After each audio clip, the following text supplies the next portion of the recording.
Então vamos lá. São dois órgãos distintos: Conselho de Administração e Diretoria. O Conselho de Administração, como o próprio nome indica, né, conselho, ele é um órgão composto por mais de uma pessoa. Ele é um órgão colegiado. A lei dispõe que, no mínimo, 3 pessoas devem compor esse conselho de administração. E ele deve existir em sociedades anônimas de capital aberto, em sociedades de economia mista e em sociedade anônima de capital autorizado, nos termos do artigo 142 da lei. Esse conselho, gente, então, nós temos os membros do conselho de administração, os conselheiros. Eles não agem sozinhos, eles não agem isoladamente. Tá? O sujeito como conselheiro, deixa eu só abrir essa janela aqui para dar uma ventilada. Pois é, a sala está quente, né? O ar está desligado, né? Eu só ligando mais som. Faz uma diferença.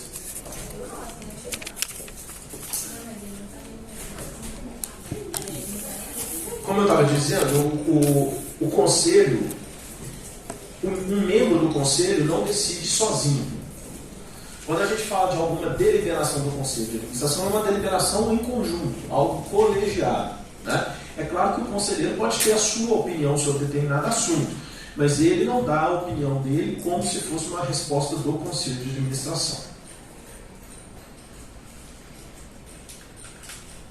Esse conselho de administração, ele não está ali para deliberar. Né? A função principal dele não é essa. Ele não, na verdade, ele fixa ali diretrizes. Ele faz uma intermediação entre a Assembleia Geral dos sócios e os diretores. Porque os diretores são os caras que estão ali no dia a dia, no cotidiano da sociedade, executando as tarefas de gestão. Então, por essa posição aí hierárquica, a gente acaba tendo uma situação que também lembra aquela questão dos freios e contrapesos, que é a seguinte: o Conselho de Administração, em determinados assuntos, ele até delibera. Ele delibera para quê? Para desonerar, desafogar os sócios e criar ali, vamos dizer assim, o fundamento para determinados pedidos junto aos diretores. Reparem então que quando há Conselho de Administração e Diretoria, eles agem em conjunto, não se sobrepondo, né? Eles não estão ali fazendo a mesma coisa. Hierarquicamente falando, o Conselho de Administração está acima da diretoria. Por quê? Algumas questões ele é que delibera e define o que a diretoria vai fazer, além de uma supervisão sobre os diretores. Tá? Ambos, né, membros do Conselho de Administração e membros da diretoria, são administradores da sociedade. Então tem hora que a lei fala assim, genericamente, os administradores. Só que a diretoria, ela, apesar de ser um órgão, ela não precisa ser um órgão colegiado. Até pouco tempo atrás, a lei exigia no mínimo 2 diretores. Mas com uma recente reforma da lei de SA, passou-se a admitir a diretoria com apenas um membro, um diretor. O que lembra um pouco a limitada, né, que pode ter um único administrador. Tá? Esse diretor, ele é que pratica os atos de gestão, vamos dizer, o dia a dia. É ele, por exemplo, quem vai assinar um contrato em nome da sociedade. É ele quem vai assinar uma procuração outorgando poderes a um advogado. É ele quem vai assinar uma ordem de pagamento, movimentar as contas bancárias. São os membros da diretoria, ou né, o membro da diretoria. Mas ambos são administradores. Tanto os diretores como os membros do Conselho Fiscal. Vamos avançar mais um pouquinho. Professor, no caso, é comum ver nessas SAs, por exemplo, presidente. Normalmente é o presidente do Conselho de Administração. Tá? Tem um Conselho de Administração gerido pelo seu presidente, que agora eles adoram falar a sigla CEO, né? Ah, o CEO né?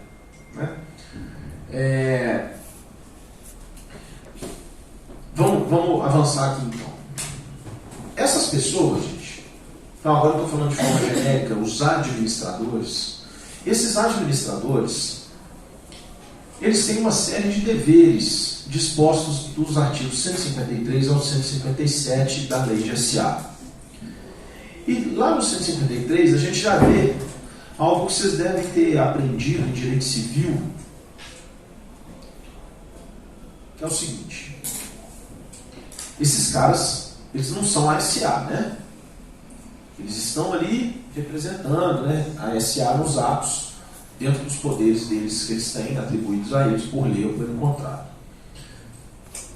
Então, eles estão gerindo patrimônio de terceiro, que é da companhia. E aí vem aquela regra que vocês devem ter visto em direito civil, está aí no artigo 153, que é o seguinte: que o administrador deve empregar, no exercício das suas funções, o cuidado e o zelo que todo homem ativo e probo deve empregar ao gerir negócios alheios. Vocês já não viram isso em direito civil? Não? Então, resumindo, né? Ele deve agir com o cuidado que a gente tem com as nossas coisas. Só que ele não pode confundir isso e falar o seguinte: eu vou agir como dono, então eu posso dispor, né, já que eu sou dono. Não, ele não é dono, então ele não pode dispor livremente da coisa, né, porque isso é um direito que decorre da propriedade e ele não é proprietário. Proprietária é a SA. E aí, na sequência desses artigos, quem tiver com a lei aí, né, espero que nessa altura do campeonato não seja novidade para ninguém que a lei de SA é dividida por temas, né? Tem lá os deveres, né? Dever de informar, dever de honestidade, dever de responsabilidade, dever de não agir em conflito de interesses, está tudo lá nesses artigos. Vamos entender o que são esses deveres. O sujeito, quando está aí à frente da administração de uma sociedade, essas obrigações, né, esses deveres dele, exprimem uma obrigação de meio ou de fim.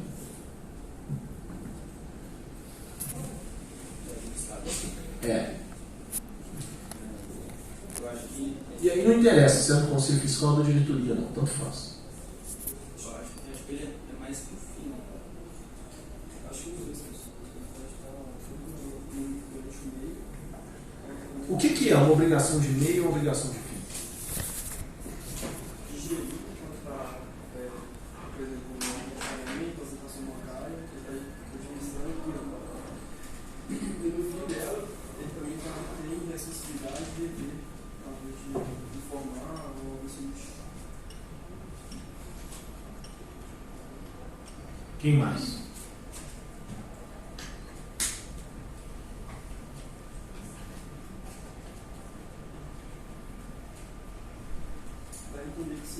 Eu acho. Pode falar, mano. Não, eu tô pensando alto, mas eu acho que é difícil. Porque se você coloca um artigo que eles praticam atos de gestão, eles estão exercendo, sabe, o fim que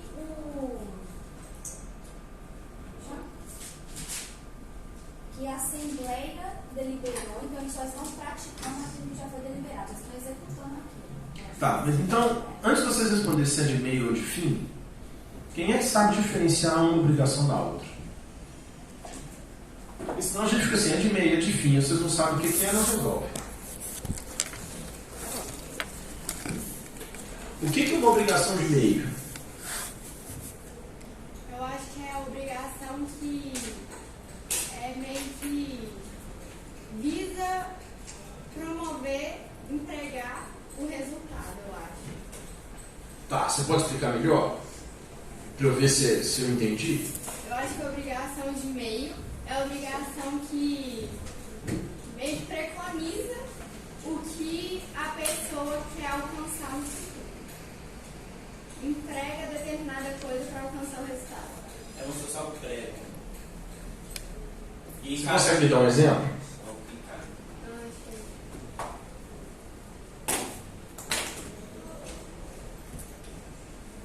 Deixa eu ver se eu consigo pensar melhor.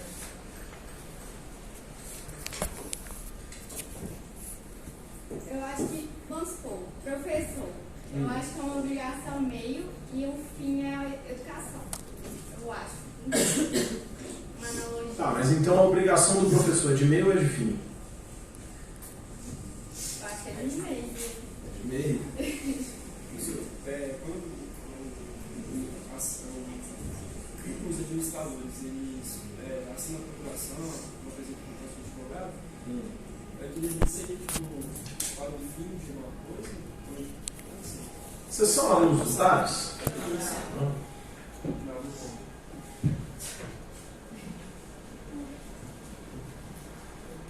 Alguém mais quer tentar? Pois não. Pessoal, pelo que eu lembro, seria, por exemplo, obrigação de meio, o advogado, e a obrigação de fim, a gente poderia colocar, por exemplo, o cirurgião plástico.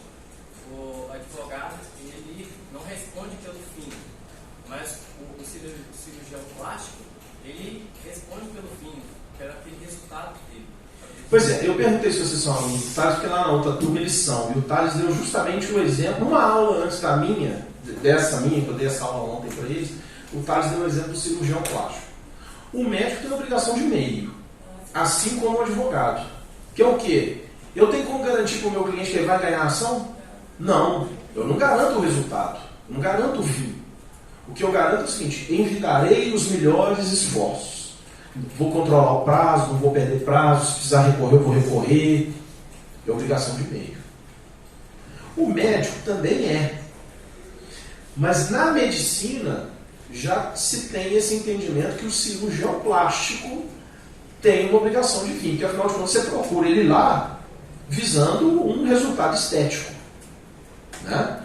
Então, imagine o seguinte: o sujeito se acidenta, chega aqui no João 23. A obrigação do médico ali é de fim? Não, ele vai fazer o possível para salvar o cara. Né? Se esteticamente depois não vai ficar bom, isso é secundário. Né? Quer salvar o cara ali, né? No setor de trauma ali, por exemplo. Aí vamos imaginar, a pessoa sofre um acidente e fica com uma cicatriz muito feia. No rosto, por exemplo. Né? Aí depois, quando ela está fora de perigo, ela se recuperou do acidente, né? Está saudável, assim, eu vou procurar um cirurgião plástico para tentar diminuir essa minha cicatriz. Ela está procurando um resultado agora, né? Ela está procurando um fim. Seu exemplo foi perfeito. Se você pensou nisso aí, né, ao falar do cirurgião plástico, é isso mesmo. Diante disso, a obrigação do administrador é de meio ou é de fim? Você que deu os exemplos, é de meio ou de fim? De meio. Né? O administrador envidará os melhores esforços.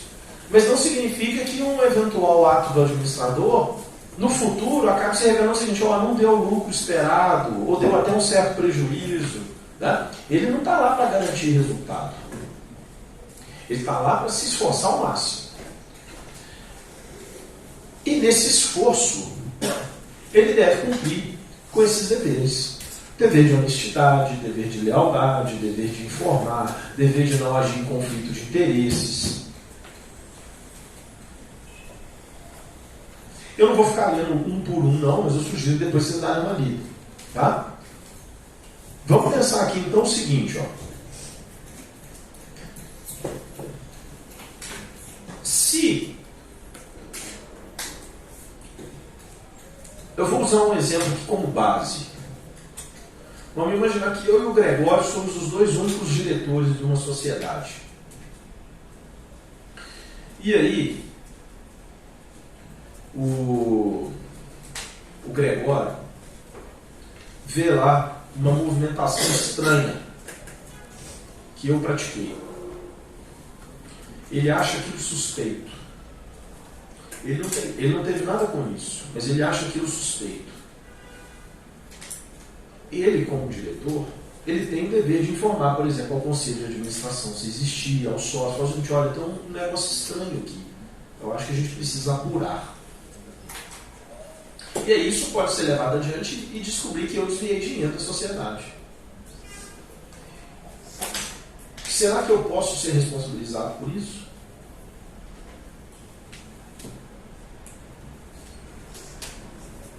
O natural da gente pensar é: posso, né? E o Gregório? Porque ele também é diretor.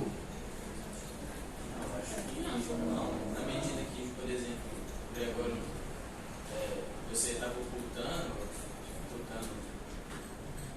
E acho que se o Gregório não tiver concorrido.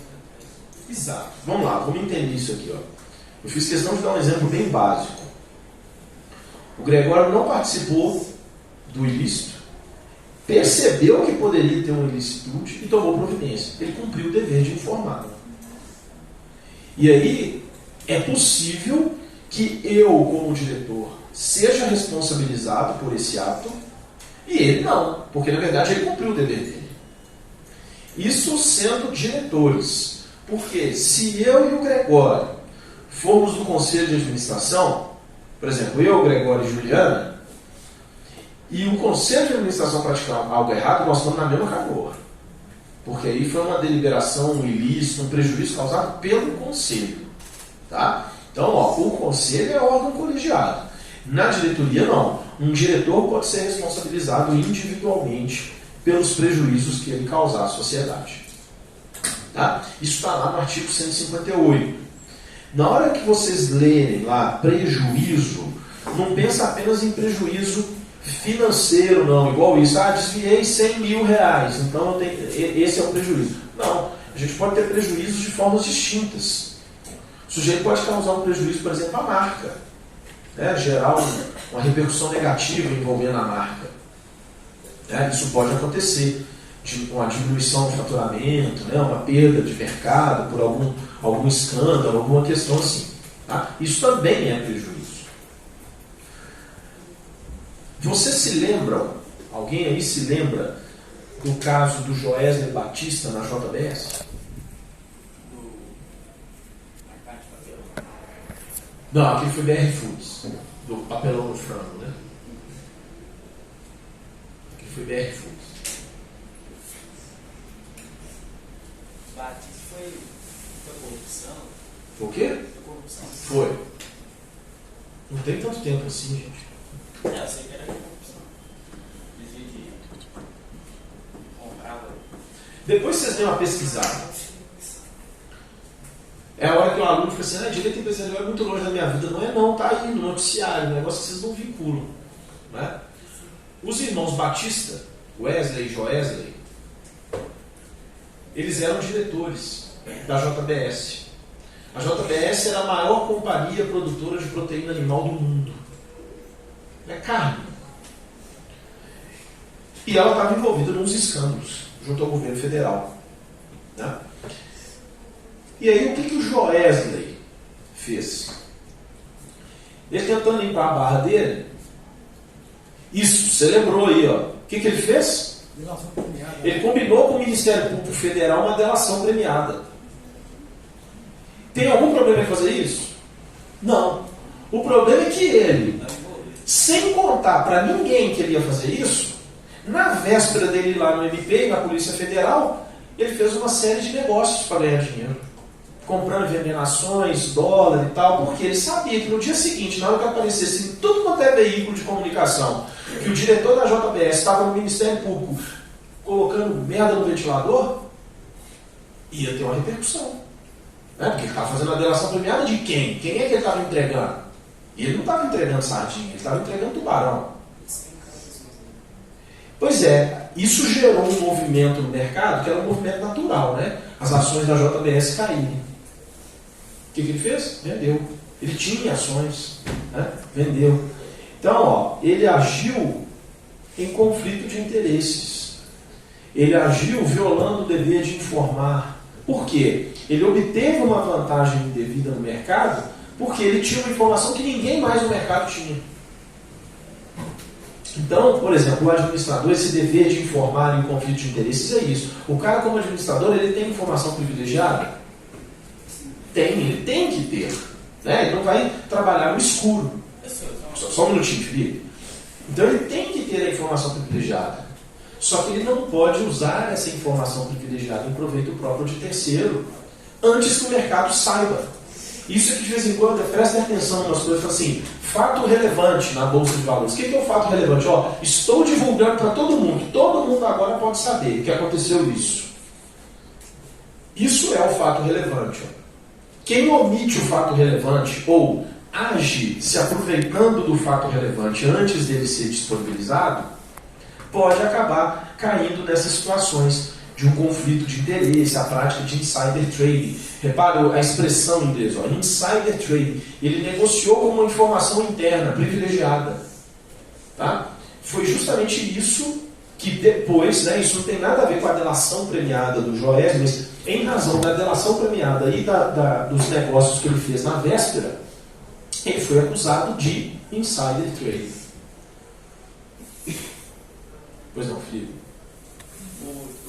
Pode ter membros iguais na diretoria do conselho?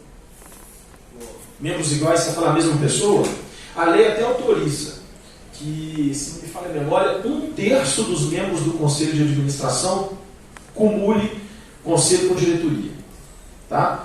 Há quem até defenda isso, porque fala que pode facilitar a comunicação entre diretoria e conselho de administração. Tá? Então, gente, um administrador, por exemplo, que age para ocultar um erro dele, ele está violando o dever de informar, o dever de honestidade. Né? Só que aí a gente tem que tomar também um cuidado, que é o seguinte: ele será responsabilizado apenas por conduta dolosa? Porque nesse caso do Joesley, você que lembra bem aí, não tem como falar que não teve dolo, né? Não tem como. O cara negociou com o Ministério Público uma delação, na véspera fez um monte de negócio, um monte de operação, né, que não era usual. Né? Não tem como o cara falar que não teve dolo ali. Será que um administrador pode ser responsabilizado por culpa? O que vocês acham? Lembrando, culpa no sentido civil, né? Negligência, imprudência, imperícia.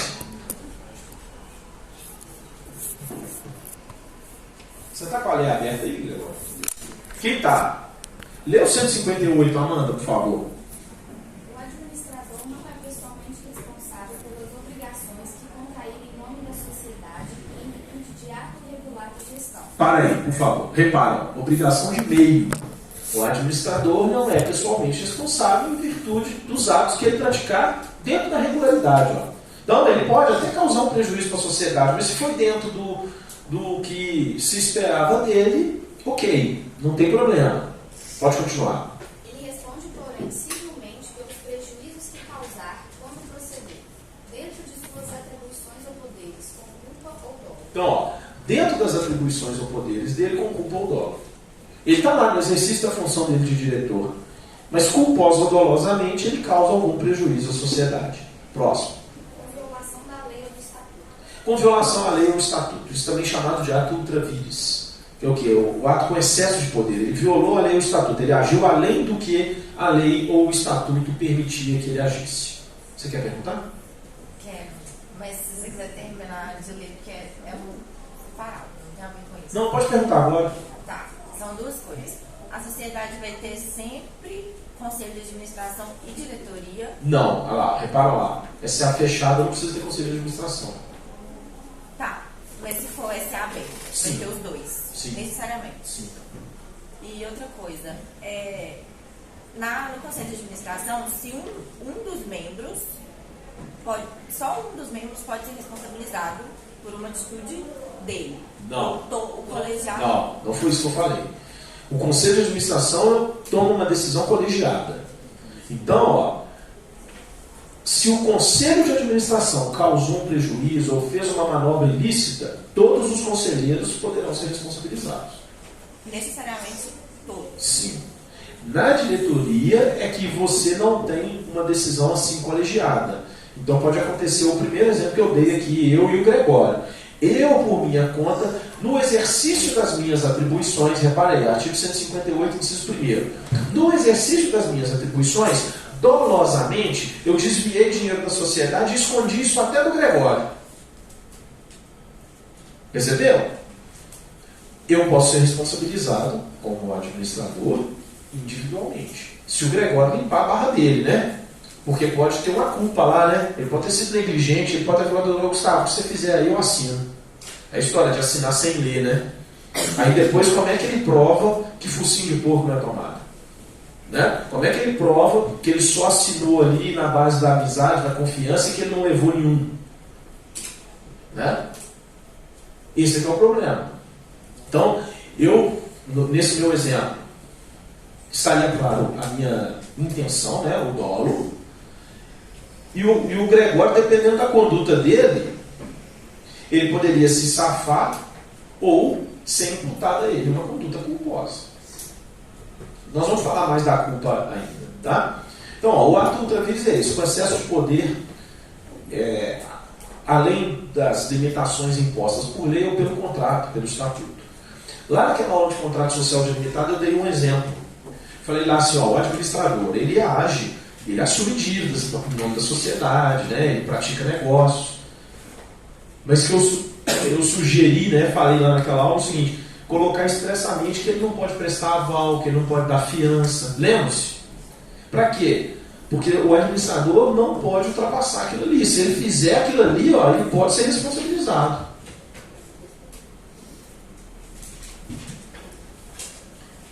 No caso do dolo também está tranquilo. Vamos analisar a culpa. Culpa é negligência, imprudência ou imperícia.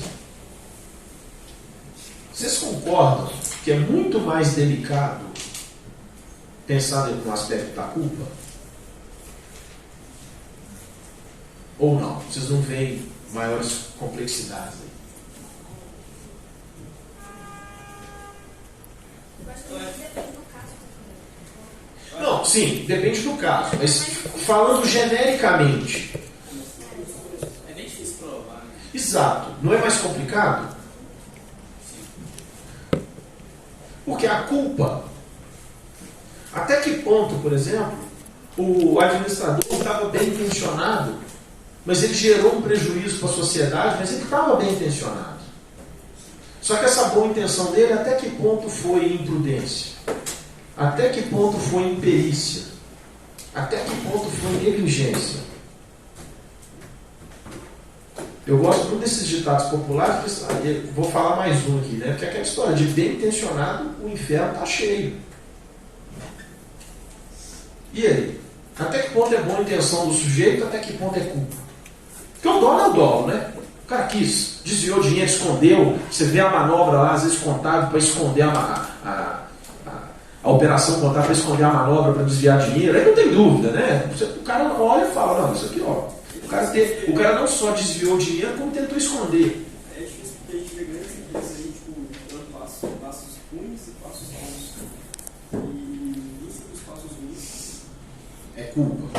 Não, por exemplo, o exemplo que você falou aqui do Felipe, que você pediu ele para assinar uma coisa, ele sabe que ele tem que ler o contrato, ele tem que saber bonitinho, mas ele falou assim, não, pode deixar que faça depois ele assina o seu. Por exemplo, você concorda que ele tem culpa? Sim. Aí tem culpa, tem negligência. Ele sabe que ele tem que ler e ele não lê, ele assinou o seu. Aí tem culpa. você está falando mais da questão, tipo assim, da obrigação do meio. Pois é, vamos entender o seguinte, o Gregório tocou num ponto aqui importante. Atividade empresarial é uma atividade de risco. A gente já conversou sobre isso aqui mais de uma vez. Vocês concordam, então, que é natural pensar que o administrador também corre certos riscos?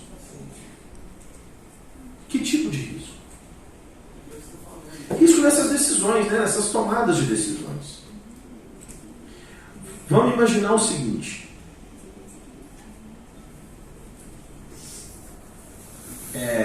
Imagina um cara administrador de uma cervejaria hoje. Não sei se vocês estão acompanhando, mas a guerra na Ucrânia fez o valor do malte aumentar no mundo inteiro. Boa parte do malte utilizado no Brasil vem do leste europeu. Aí, vocês imaginam o seguinte, eu sou administrador de uma cervejaria, eu vejo essa guerra na Ucrânia e falo assim, esse trem aí, o Putin vai acabar com esse país em uma semana, isso não vai mudar nada não.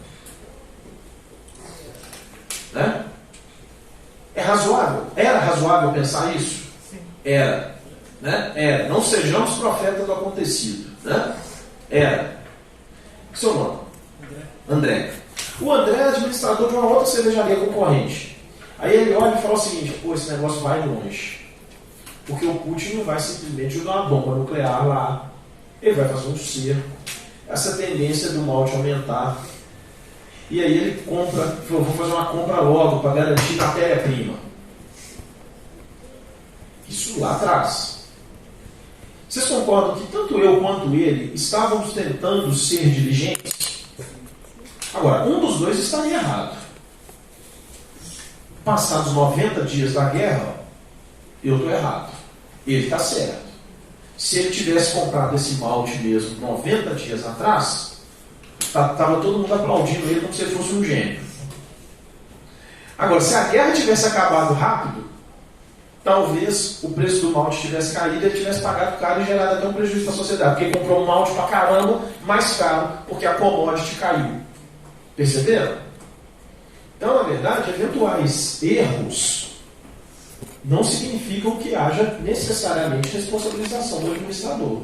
Por quê? Tem um fundamento. Eu não vi ninguém apostando que essa guerra duraria 90 dias. Pelo contrário, teve gente falando em terceira guerra mundial, mas nuclear, acabou, por exemplo, explodiu tudo, acabou. 90 dias eu não vi ninguém falar.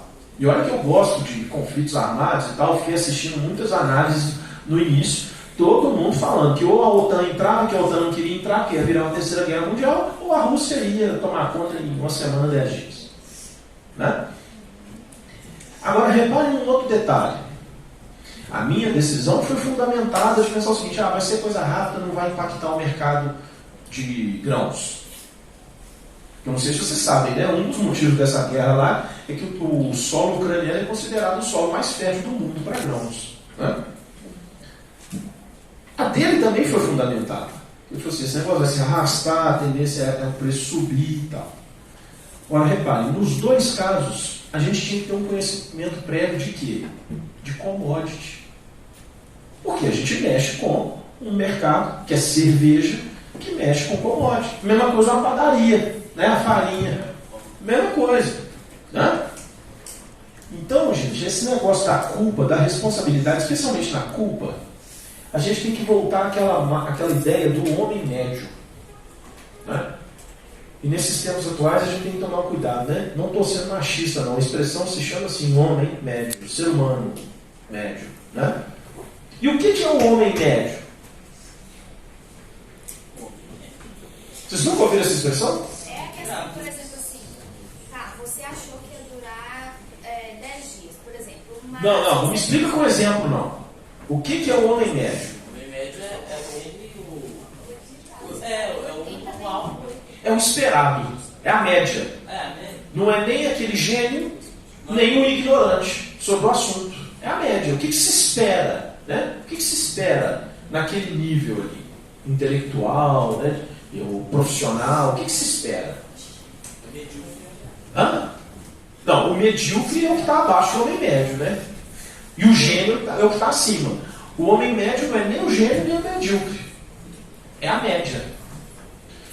Então reparem, dentro desse conceito de homem médio, eu e o André, como administradores de uma cervejaria, vocês como sócios esperam que a gente acompanhe o mercado de grãos, de commodities. Concordam? Não dá para falar assim, eu não sabia não, que o mercado é de commodities. Pô, meu filho, então não dá. Né? Você está abaixo da média para gerir uma cervejaria, né? Você gerir uma grande padaria. Pois é, aí você fez assim com a mão o quê? Correr com o cara. Você vai correr com o cara, concorda? Só que aí é história. Ó. A gente pode, como sócios, correr com o cara. Só falar o seguinte, olha, não, beleza, muito obrigado, você é muito bonzinho, mas tadinho. Eu falo assim, se tem um negócio para falar para me tirar disso aí, só vai me chamar de tadinho.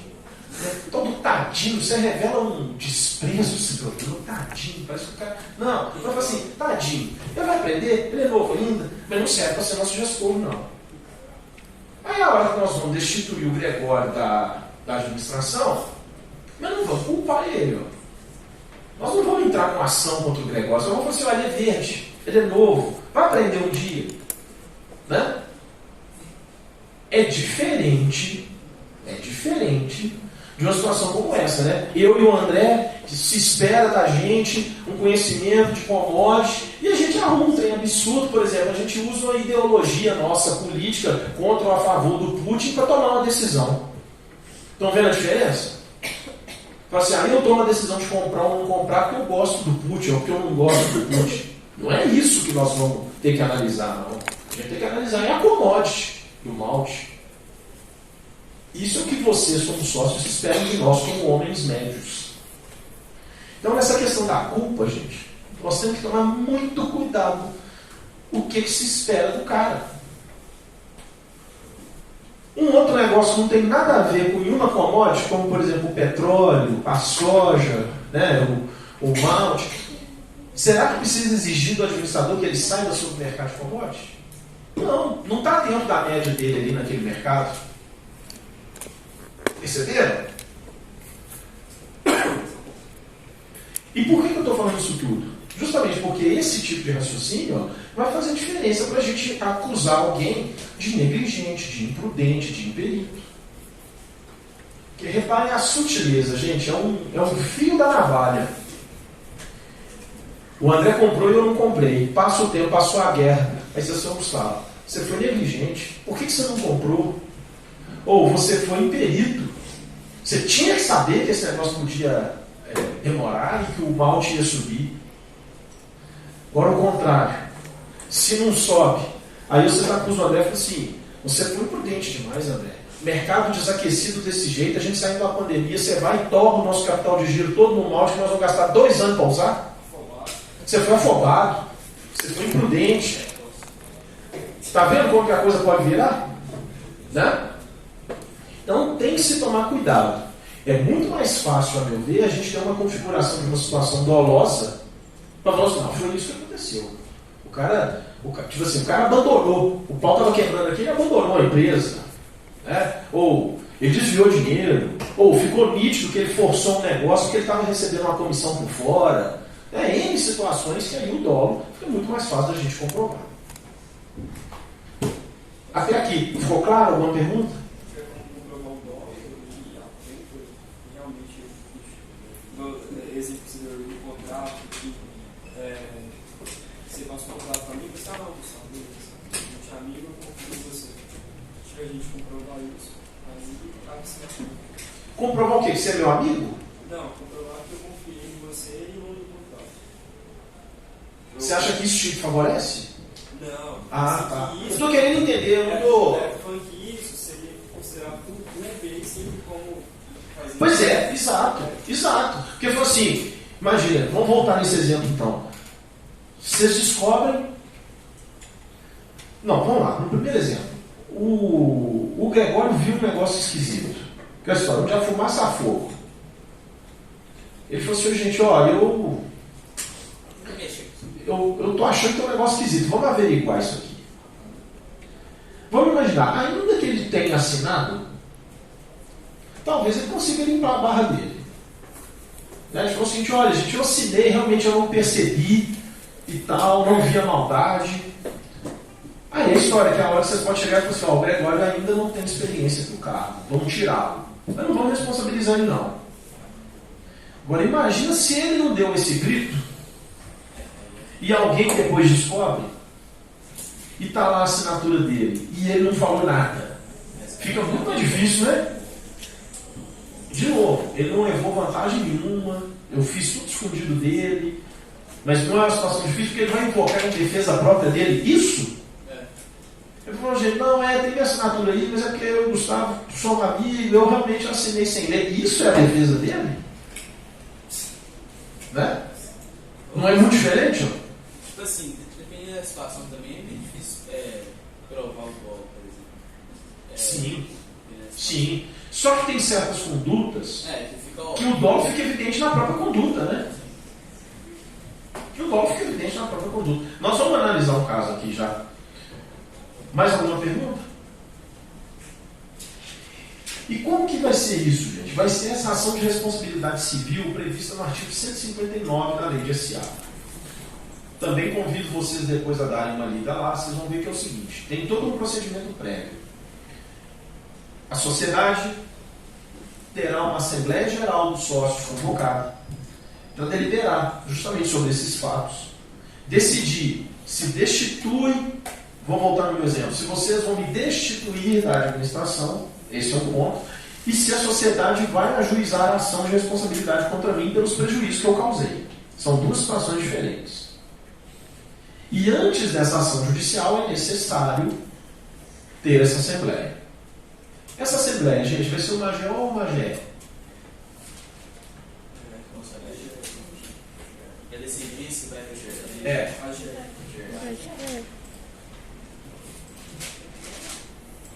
Professor, só uma pergunta meio idiota. O que o conselho faz de fato? Você que já falou, meu Deus. O conselho ele coordena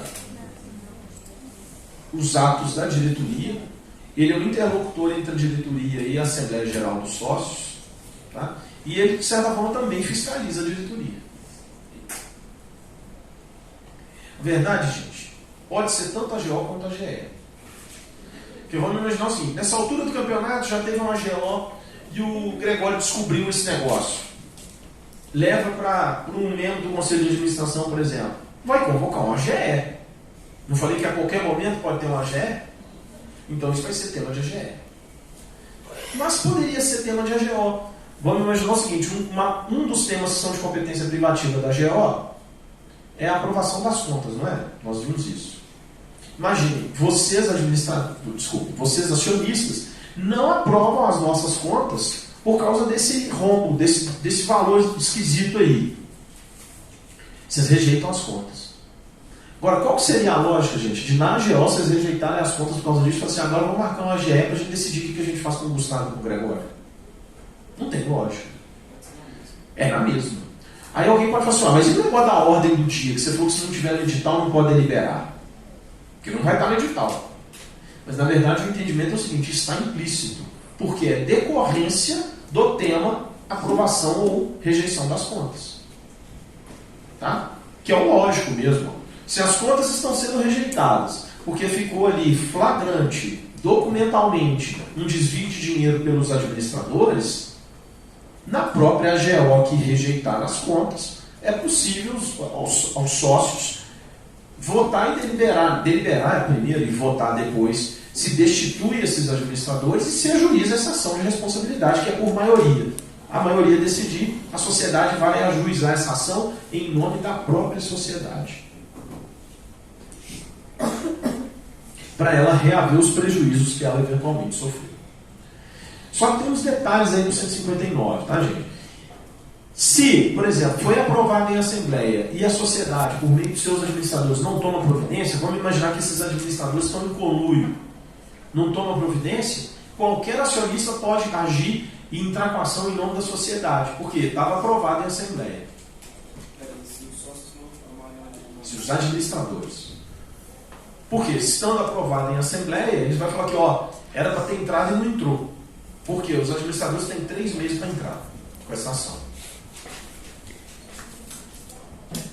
E no parágrafo 7º desse artigo 159, tem um outro detalhe lá que é o seguinte: além da sociedade, qualquer pessoa que se sentiu também prejudicada pelo ato do administrador pode ajuizar essa ação contra o administrador. Aí o autor da ação não é a sociedade. Vou dar um exemplo fácil aqui. Imagina o seguinte, o Gregório não participou da minha ilicitude. Mas aí eu fui desmascarado. E vocês estão nessa dúvida, né? Será que o Gregório participou, não participou? E aí, ao invés de eu limpar a barra do Gregório, eu deixo no ar que ele foi conivente.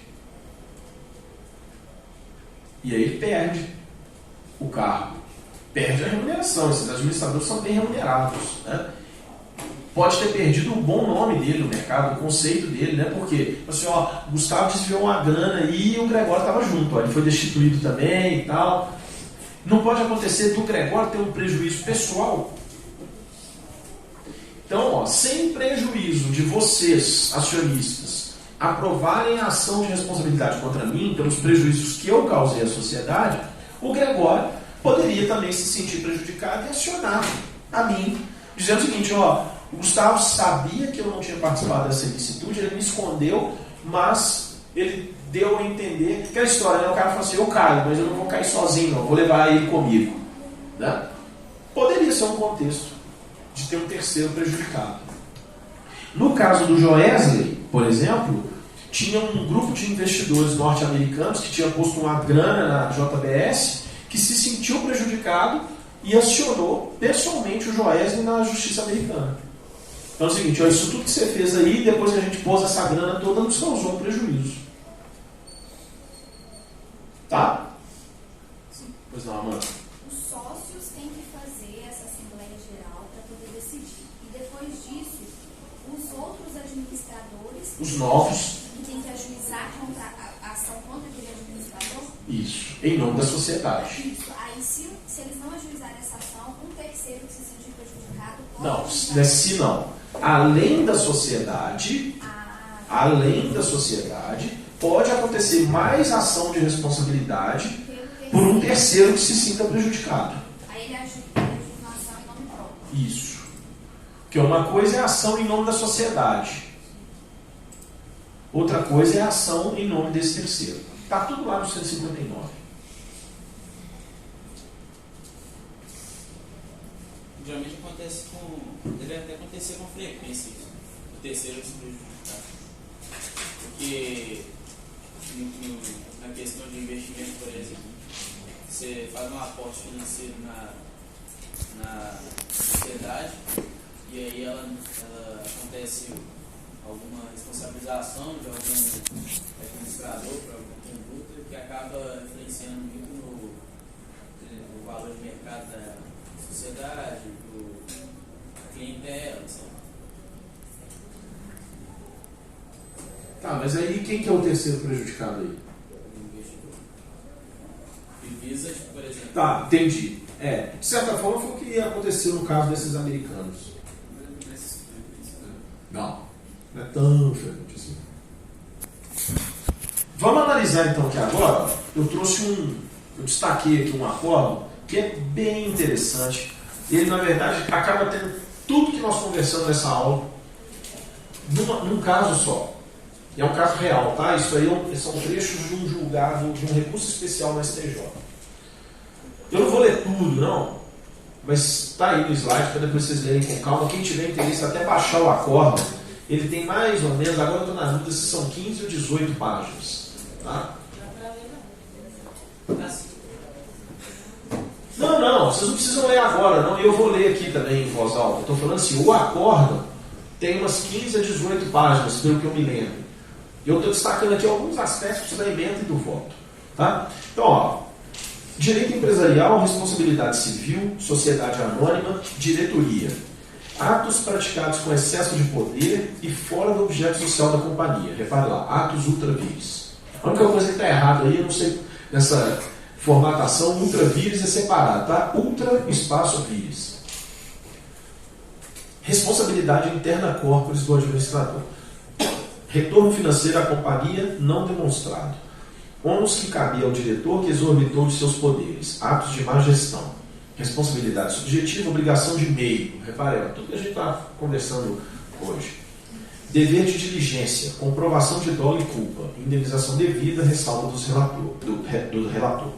Então, na primeira parte aqui da emenda, nos primeiros números, o relator vem falando que o administrador tem dever, obrigação de meio, que ele deve enviar os melhores esforços e tal. É bem teórico.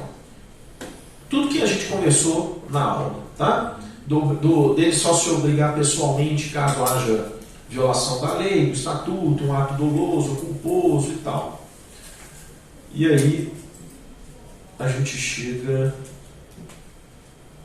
aqui, ó.